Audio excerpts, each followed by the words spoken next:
తాకట్లో ఉన్న మీ బంగారాన్ని విడిపించి ఆ రోజు ఆన్లైన్ రేటుకి కొంటాం. Sharma gold company. నమస్కారం, వెల్కమ్ టు సుమన్ టీవీ. నేను గీతాంజలి. ప్రస్తుతం మనతో పాటు ప్రముఖ జ్యోతిషులు బ్రహ్మశ్రీ నందిబట్ల శ్రీహరి శర్మ గురువు గారు ఉన్నారు. వారితో మాట్లాడి మే 10వ తారీఖున శని త్రయోదశి అండి. ఈ సందర్భంగా చేయవలసిన పరిహారాలు ఏమిటి, ఆ రోజున ప్రత్యేకంగా శనిగ్రహ పీడలు కావచ్చు, శనిగ్రహ దోషాలు ఉన్నవాళ్ళు, అర్ధాష్టమ శని గాని, అష్టమ శని గాని, అలాగే సాడే సాత్ అంటూ ఉంటారు, ఏలినాటి శని, ఇలా ఈ ప్రభావంలో ఉన్నవారు ఎటువంటి జాగ్రత్తలు తీసుకోవాలి, అలాగే ఎటువంటి నియమాలు పాటిస్తూ ఆ శనీశ్వరుని దర్శనం చేసుకోవటం గానీ, పూజలు చేయటం గానీ ఎటువంటి నియమాలు పాటించాలో తెలుసుకుందాం.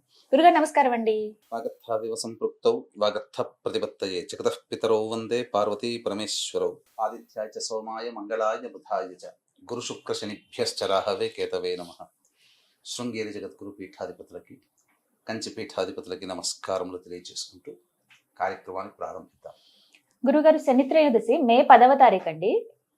ఆ రోజు చేయవలసినటువంటి పరిహారాలు, పూజలు, ఎందుకంటే శని అనగానే ఫస్ట్ భయపడిపోతారు ఎవరైనా కూడా. అమ్మో శని దశ ఉందా, మాకు కష్టాలు తప్పవు, ఎప్పుడూ లేని బాధలన్నీ ఇప్పుడే పడతాము అంటే. ఇప్పుడు కొత్తగా 29వ తారీఖున ఎప్పుడైతే శని మారారో అప్పటి నుంచి మేషరాశి వాళ్ళకు కూడా ఆ ప్రభావం ఉంది. కాబట్టి ఎలాంటి జాగ్రత్తలు తీసుకోవాలంటారు? మీరు అన్నట్టుగా 29 మార్చి తారీఖు రోజున శని భగవానుల వారు కుంభరాశి నుంచి మీనరాశిలోకి ప్రవేశం చేశారు.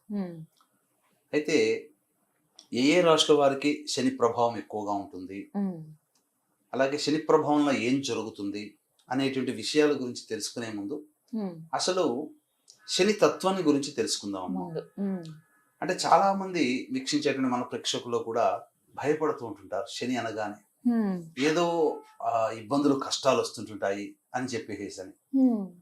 అంటే ఎందుకు వస్తాయి అనేటువంటి ఒక మూలాన్ని గనక తెలుసుకుంటే అసలు శని గురించి ఎవరు భయపడాల్సిన అవసరం లేదు. భయపడొద్దంటారు. భయపడాల్సిన అవసరమే లేదమ్మా. అయితే భయపడకుండా ఉండాలి, శని ప్రభావం నుంచి బయటపడే ప్రయత్నం ఏం చేయాలంటే అసలు శని ఎందుకు కష్టాలు పెడతాడనే విషయం గురించి తెలుసుకుందాం.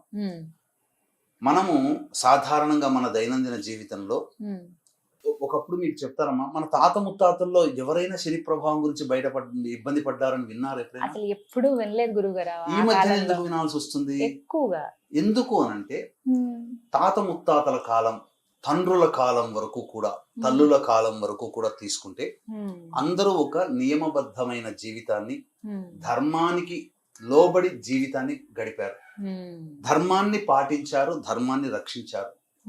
కాబట్టి అంటే శని ఎందుకు ఇబ్బంది పెడతాడు అంటే మన దైనందిన జీవితంలో తెలుసో తెలియకో చాలా మంది అనేక తప్పులు చేస్తుంటారు. మీరు చేస్తుంటారు, నేను చేస్తుంటారు, ప్రేక్షకుల్లో కూడా ఎవరైనా చేస్తుంటారు. వెంబడే ఆ తప్పు జరగగానే, మనం తప్పు చెయ్యగానే ఆ ఫలితాన్ని వెంబడే మనం అనుభవించాం. ఎప్పుడు అనుభవిస్తాము అనంటే ఈ రాశి చక్రంలో శని సంచారం జరుగుతున్నటువంటి సందర్భంలో వాళ్ళకి ఆ శని ప్రభావం గురైనప్పుడు ఆ రాష్ట్ర వాళ్ళు అప్పుడు అనుభవిస్తారు. దీన్నే ప్రారబ్ధ కర్మ అని అంటారు. దేన్నైనా తప్పించుకోవచ్చు కానీ ప్రారబ్ధ కర్మ నుంచి తప్పించుకోలేరు. ఇది వాస్తవం. ప్రారబ్ధాలే మన ఏ జన్మలో ఎక్కడి ప్రారబ్ధం రా ఇది మనకు తగులుకుంది, ఇంత ఇబ్బంది పెడుతుందిరా మనల్ని ప్రారబ్ధం అని అంటుంటా. అంటే ఏం లేదమ్మా, మనం చేసిందే, మనం ఈ జన్మల్లో చేసుకున్నదే. కాబట్టి ఎప్పుడో చేసినటువంటి తప్పుకి మనం శిక్ష అనుభవించాలి కదా. కాబట్టి ఆ శిక్ష శని ప్రభావం రూపంలో మనం ఎదుర్కొంటాం. ఈ శని మారాడు కాబట్టి, శని మీనరాశిలోకి మారాడు కాబట్టి కుంభరాశి వారికి, మీనరాశి వారికి, మేషరాశి వారికి ఏలిన నాడు శని, మిథున రాశి వారికి కంటక శని. కంటక శని అంటే ఏంటంటే గాలిలో ముళ్ళు కుచ్చుకున్నప్పుడు వేసే ప్రతి అడుగు ఎంత బాధ అనుభవిస్తామో ఆ మిథున రాశిలో జన్మించినటువంటి వాళ్ళు ప్రతి ప్రయత్నంలో అటువంటి ఇబ్బందులు ఫేస్ చేయాల్సి వస్తుంది. ఇక తర్వాత అష్టమ శని, సింహరాశి వారికి అష్టమ శని. అష్టమ శని ప్రభావం ఉన్నప్పుడు అష్టమ ఏం చెబుతుంది? నష్టం, అలాగే అనారోగ్యం, అలాగే మనకు తెలియకుండా జరిగే ఇబ్బందులు, ఇవన్నీ సూచిస్తుంది. కాబట్టి సింహరాశిలో జన్మించినటువంటి వాళ్ళకి అనారోగ్య సమస్యలు రావడం, డబ్బులు వృధాగా నష్టపోవడం, ఏదో ఒక రకంగా నష్టపోతారు. అలాగే మనకు తెలియకుండా కొన్ని పనులు జరిగిపోతుంటాయి, వాటి వల్ల నష్టాలు. ఇక తర్వాత ధనుస్సు రాశి వారికి అర్ధాష్టమ శని. కాబట్టి ఉన్నటువంటి అనేక శనులలో అర్ధాష్టమ శని చాలా ఇబ్బందికరంగా మారుతుంది. ఓ ఎందుకు అనంటే అర్ధాష్టమ శని శని రాశిని చూస్తాడు, ధనుసు రాశిని, ప్రయత్న స్థానాన్ని చూస్తున్నాడు, అలాగే విజయ స్థానాన్ని కూడా చూస్తున్నాడు. ఓకే. కాబట్టి మనిషికి ఏ ప్రయత్నం చేసినా అందులో విజయం కావాలి, అందులో ప్రయత్నం లోపం జరగకూడదు. ముఖ్యంగా రాశి మీదనే ప్రభావం ఈ అర్ధాష్టమ శని ఉన్నటువంటి ధనుస్సు రాశి వారికి ఉండడం వల్ల ఎక్కువగా ఇబ్బందికర పరిస్థితులు. ఇక యోగ శని అన్నప్పుడు కర్కాటక రాశి వారికి, వృశ్చిక రాశి వారికి యోగ శని. యోగము అని అంటే లక్ష్మీ స్థానము అని అర్థం, అదృష్టము అని అర్థం, డబ్బులు. సో కొంతవరకు వృశ్చిక రాశి వారికి ఆర్థికంగా బాగుంటారు. ఇక దాంపత్య శని అన్నప్పుడు కన్యా రాశి వారికి, కన్యా రాశి వారికి దాంపత్య శని అన్నప్పుడు దంపతుల మధ్య పొరపచ్చాలు కానీ, వ్యాపారం ఎవరితో కలిసి పని చేస్తుంటారో వ్యాపార భాగస్వాములు వాళ్ళ మధ్య ఇబ్బందికర పరిస్థితులు కానీ ఇవి తలెత్తుతాయి. మొత్తం మీద చూసుకున్నట్టయితే మేష, మిథున, కర్కాటక, సింహ, కన్య, వృశ్చిక, ధనుస్సు, కుంభ, మీన రాశుల్లో జన్మించినటువంటి వారికి ఈ శని ప్రభావం ఉంటుంది. కాబట్టి ఎప్పుడో చేసినటువంటి తప్పులకి ప్రతిఫలాన్ని అనుభవించడం ఈ శని ప్రభావం ఉన్నప్పుడు ఏర్పడుతుంది. కాబట్టి ఖచ్చితంగా అనుభవించక తప్పదు. పరిహారాలు కూడా చేసుకోవాల్సిందే కదా గురుగారు, ఖచ్చితంగా. అయితే దాదాపుగా అందరికీ ఉన్నట్టే ఈ శని ప్రభావం. అయితే మరి ఈ 10వ తారీఖున శని త్రయోదశి వచ్చింది కాబట్టి ఎటువంటి పరిహారం చేసుకుంటే మంచిది అంటారు? అందులో వైశాఖ మాసం ప్రత్యేకించి. అయితే మనకున్నటువంటి అనేక మాసాలలో కొన్ని ప్రత్యేకమైనటువంటి మాసాలు, పుష్యమాసము, వైశాఖ మాసము, అలాగే శ్రావణ మాసము, కార్తీక మాసము. ఈ మాసాలలో ఈ శని త్రయోదశులు అనేటువంటివి వచ్చినట్లయితే చాలా విశేషం. అయితే ఈ విశ్వావసనామ సంవత్సరంలో అంటే కనుక ఈ 2025 సంవత్సరంలో 4 సార్లు శని త్రయోదశి. ఆల్రెడీ మొన్న అయిపోయింది ఒక శని త్రయోదశి. ఇప్పుడు రేపు మే 10వ తారీఖు, మళ్ళీ తర్వాత మే 24వ తారీఖు, ఈ నెలలోనే మళ్ళీ అక్టోబర్ లో ఉంది. కాబట్టి ఉన్న 4 శని త్రయోదశిలో ఇప్పుడు వచ్చేది 2వ శని త్రయోదశి. కాబట్టి ఈ త్రయోదశి తిథులని వీక్షించేటువంటి సుమన్ టీవీ ప్రేక్షకులు అందరూ కూడా సద్వినియోగపరచుకోవాలి. కాబట్టి కొన్ని పరిహారాలు పాటించుకుంటే మంచిది. అంటే ఏంటంటే ఎప్పుడైనా ఈ శని భగవాన్ని కొలవచ్చు, కానీ కొలిచినటువంటి రోజున కంటే ఈ శని త్రయోదశిలో ఉన్నటువంటి రోజున కొలిచినట్లయితే అద్భుతమైనటువంటి ఫలితాన్ని పొందుతారని చెప్పవచ్చు. మరి ఎటువంటి పరిహారాలు గురువు గారు? అవి పరిహారాలు అన్నప్పుడు పొద్దున్నే కాలకృత్యాదులన్నీ తీర్చుకొని ఈ శివాలయానికి చేరుకోవాలి. శనివారం ఉదయం కాళ్ళకి ఎటువంటి చెప్పులు లేకుండా శనివారం ఉదయమే అంటే 5:51 సూర్యోదయం అవుతుంది. కాబట్టి 5:30 కల్లా ఇంట్లో నుంచి బయలుదేరి 5:30 కల్లా ఈ నవగ్రహాల దేవాలయానికి చేరుకొని అక్కడ దీపారాధన, నల్ల నువ్వులతో దీపారాధన చేస్తే శనివారం రోజున సూర్యోదయం ప్రారంభంతోనే ఈ దుర్ముహూర్తం ప్రారంభమవుతుంది. ఈ దుర్ముహూర్తంలో మనం దేవుణ్ణి ఆరాధన చేయకూడదు, పూజ చేయకూడదు. కాబట్టి దుర్ముహూర్తం కంటే ముందే మనం ఆ దేవాలయానికి చేరుకొని అక్కడ దీపారాధన చేస్తే మనం పూజ ప్రారంభించినట్టే. ఇక పూజ ప్రారంభించిన తర్వాత ఇక దుర్ముహూర్తంతో ఇంకా లెక్క సంబంధం లేదు. అందుకే అంటే ఎప్పుడు చేయమంటారు గురువుగారు? 5:51 సూర్యోదయం అవుతున్నప్పుడు 5:40 కల్లా దీపారాధన నవగ్రహ దేవాలయంలో చేసేస్తే ఇక మనకు ఆ దుర్ముహూర్తం దోషము అంటదు. ఇక నవగ్రహాల చుట్టూ శివాయ నమః అంటూ 27 ప్రదక్షిణలు చేసి నల్ల నువ్వుల నూనెతో ఆ శని భగవానునికి అభిషేకం జరిపించి తర్వాత నైవేద్యంగా 8 నల్ల నువ్వుల లడ్డూలు నైవేద్యంగా పెట్టి తదనంతరం అక్కడ దగ్గరలో గనక రావి చెట్టు ఉంటే ఆ రావి చెట్టు చుట్టూ కూడా నారాయణాయ నమః అంటూ 27 ప్రదక్షిణలు చేయాలి.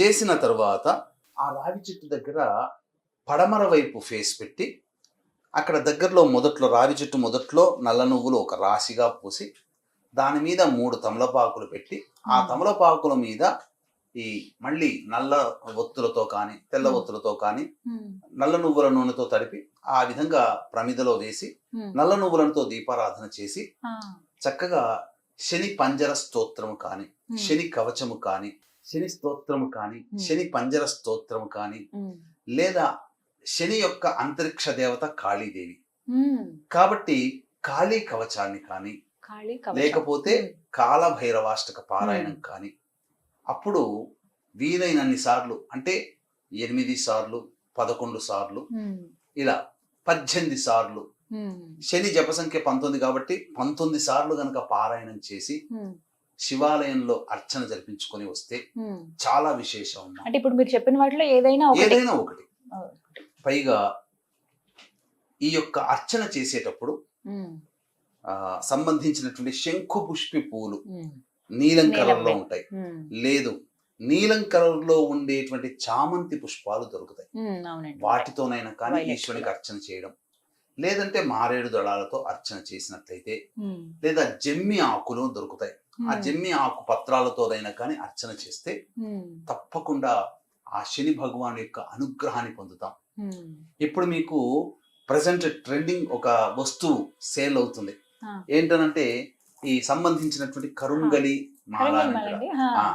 ఈ కరుంగలి మాల అంటే ఏంటంటేనమ్మా, జమ్మి చెట్టు యొక్క వృక్షముని మనం కోస్తే మధ్యలో ఒక నల్ల ఒక బెరడు లాంటి దాన్ని తీసి దానితో ఈ యొక్క కరుంగలి మాల అప్పుడు అభిషేకం చేస్తారు కదా, అభిషేకం చేసే దగ్గరనైనా లేకపోతే అర్చన చేసే దగ్గరనైనా ఇలాంటి కరుంగలి మాలని గనక పెట్టి అర్చన చేసుకుని ఆ కరుంగలి మాలని శని హోరలో ఉన్నప్పుడు గనక ధరించినట్లయితే, అంటే ఎప్పుడు వస్తుంది మళ్ళీ శనివారం, మళ్ళీ 12:50 నుంచి 1:50 మధ్య కాలంలో ఈ శని హోర ఉంటుంది.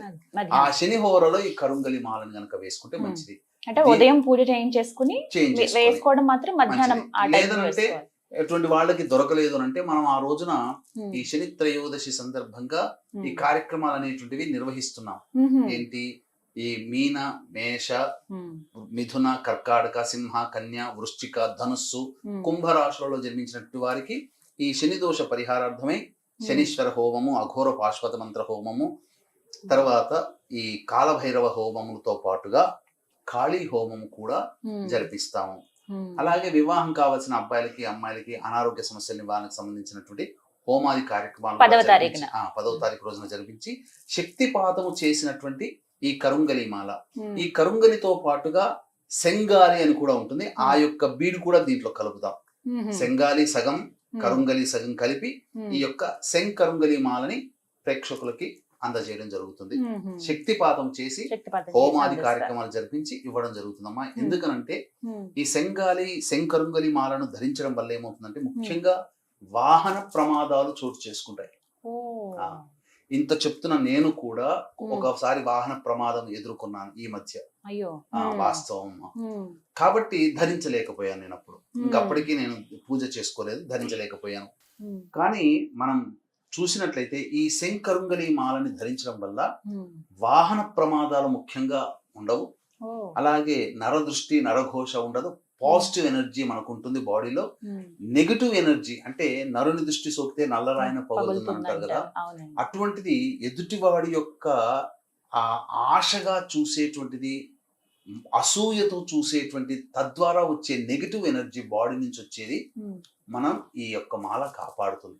అందుకే చాలా మంది ఇప్పుడు దీన్ని ధరిస్తున్నారు. అయితే ఇప్పుడు కేవలం హోమం చేయించుకునే వాళ్ళకి అందిస్తారండి, మాకు హోమం కాదు ఓన్లీ ఆ మాల చాలు అన్న వాళ్ళకి కూడా అందిస్తారా? అంటే ఈ మాల ఉత్తగా మాల ఇస్తే లాభం లేదా, బయట అమ్ముతున్నారమ్మా, ఉత్తగా చేసి అమ్ముతున్నారు, సమయం సందర్భం లేకుండా, దానివల్ల ఏమీ ఉపయోగం ఉండదు. అంటే ఇప్పుడు ఉట్టి మాల కావాలి అన్నప్పుడు శక్తిపాతం చేసి ఇవ్వగలరా, లేదంటే హోమంలో కూడా పాల్గొనాలంటే పూజ గోత్రనామాలు చేయించుకోవాలి. ఎందుకంటే శక్తిపాతం అంటేనే ఇప్పుడు హోమం చేసేటప్పుడు ఆజ్యం వేస్తాం కదమ్మా, వేసిన తర్వాత ఇది ఒక పెద్ద బౌల్లో పెడతాం, పెట్టిన తర్వాత ఆ హోమంలో ఆజ్యం వేయగానే మళ్ళీ అదే హోమం నుంచి అగ్ని నుంచి తీసుకుని ఒక చుక్క వేస్తాం, అది శక్తిపాతం.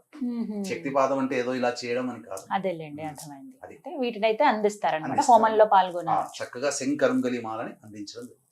చక్కగా వివరించారు గురువు గారు. విన్నారు కదా, ఎవరైనా సరే ఈ కరుంగలి మాల పొందాలనుకుంటే గనక 10వ తారీఖున శని త్రయోదశి అండి. ఆ రోజు ప్రత్యేకంగా కొన్ని హోమాలు నిర్వహిస్తున్నారు గురువు గారి ఆధ్వర్యంలో. ఎవరైతే పాల్గొనదలిచారో వారికి స్క్రీన్ పైన నెంబర్స్ ఇస్తున్నాం, కాల్ చేసి వివరాలు కనుక్కోండి. ఇది వాళ్ళ వీడియో. నమస్కారం.